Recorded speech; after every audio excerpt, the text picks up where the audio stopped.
Welcome to Luca and Miguel. Enjoy the video. In this video, I will show how to change Mazda CX-9 key battery. Begin by gathering a small flathead screwdriver, a replacement CR2025 battery, and a soft cloth. Keep the fob away from water and magnetic items and work on a clear surface to avoid losing pieces.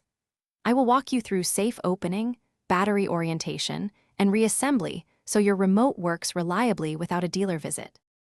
Next, remove the mechanical key by pressing its release and pulling it out carefully.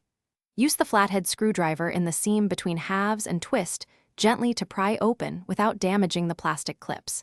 Take note of how the battery sits so you can match orientation when installing the new CR2025.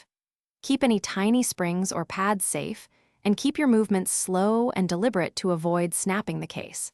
Swap the old CR2025 for a fresh one by lifting it out with a fingernail or plastic tool, then seat the new battery with the plus side facing up as the original. Reassemble the fob by aligning tabs and snapping the shell closed until you hear clicks.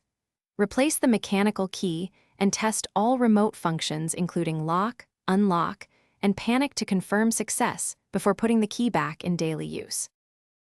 Thanks for watching and please subscribe. It's the best investment you'll ever make.